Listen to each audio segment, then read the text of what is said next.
Hello students, how are you? I hope you're fine. Espero que se encuentren bien, sí, que se encuentren cuidándose. Estamos en tiempos cada vez más complejos.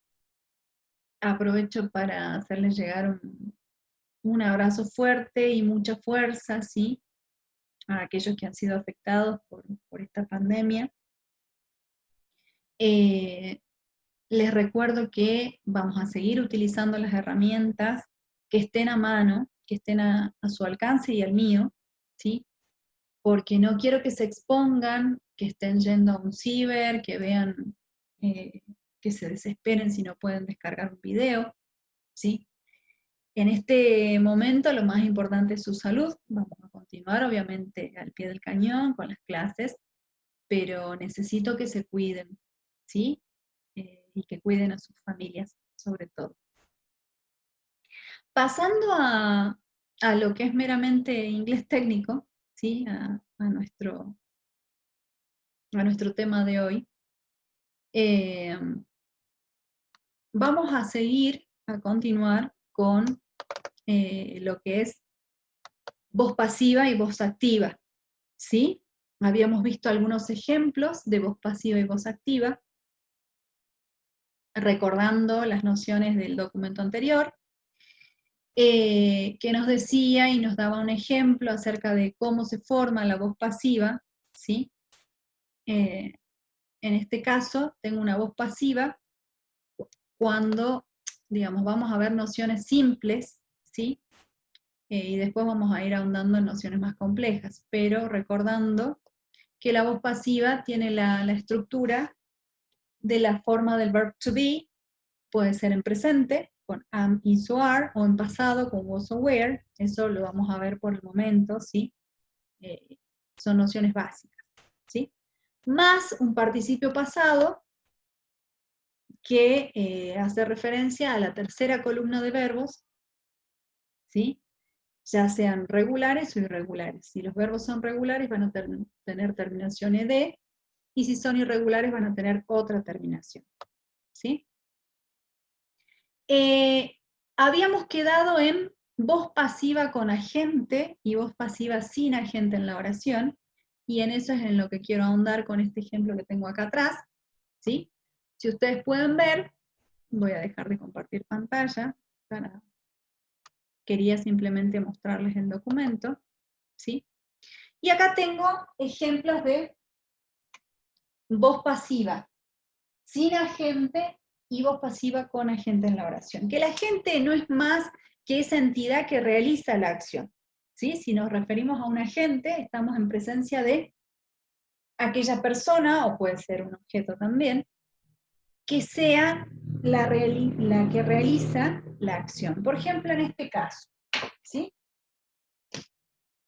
Tengo una voz pasiva sin agente. Acuérdense que la voz pasiva se da cuando tengo alguna forma del verb to be, por ejemplo, am, is o are en presente, o was o were en pasado, más el participio pasado, y yo puse 2P ahí, ¿sí? Que es past participle, ¿sí? Así se forma una voz pasiva. En este caso tengo the project was made, ¿sí? Tengo acá en el sujeto de mi oración, ¿sí? The project. Y la forma verbal o la frase verbal tiene que ver con was made, ¿sí?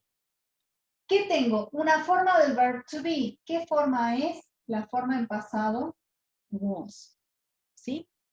Y acá tengo un segundo verbo que forma parte del past participle, ¿sí? Del verbo make.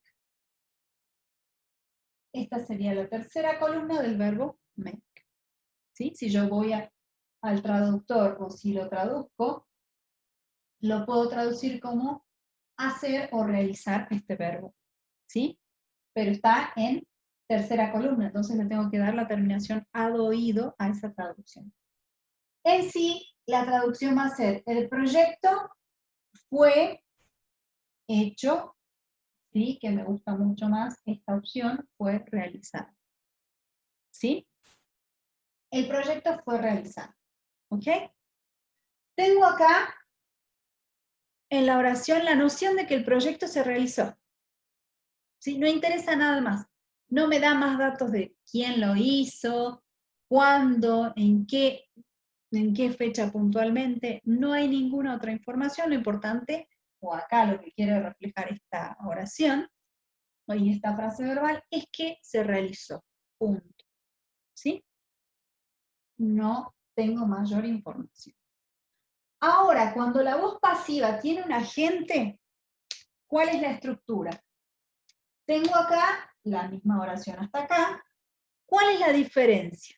The project was made, ¿sí? Y tengo acá la misma traducción. El proyecto fue realizado.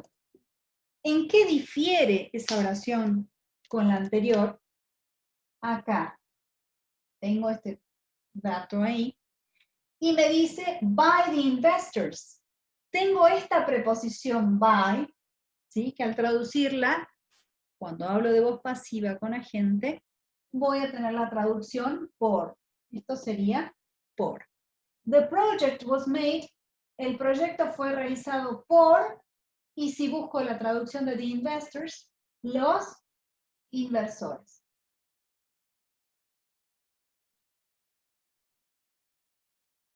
¿Cuál es la diferencia? Que acá me dice quién realizó esa acción, ¿sí? Y acá no tengo esa información. No tengo un agente. ¿Sí? Acá tengo en claro quién realizó el proyecto, los inversores, ¿sí? Y está dada acá en inglés por la preposición by, ¿sí? Luego del by tengo los agentes que realizaron esa acción.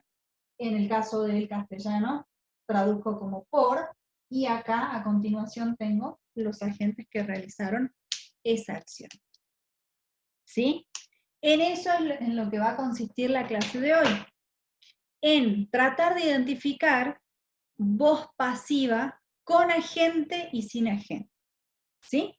Volvemos y recordamos la noción de voz pasiva. La voz pasiva, vuelvo a repetir, y lo voy a repetir hasta el cansancio, se da cuando tengo una forma del verb to be en presente, am, is o are. Si hablo del presente tengo am, is o are. O si hablo del pasado voy a tener were, own, was, más el pasado participio, que sería la tercera columna de los verbos. ¿Sí? ¿Estamos? Además de tener esta estructura, vamos a clasificar hoy voz pasiva con agente o voz pasiva sin agente en la oración. Tal cual estos ejemplos que di. ¿Sí? ¿Estamos? Let's go to work, then. Vamos a trabajar, ¿sí? Manos a la obra, ahí les mando el documento, donde van a tener oraciones que van a tener que clasificar, voz pasiva con agente en la oración, voz pasiva sin agente en la oración. ¿Ok?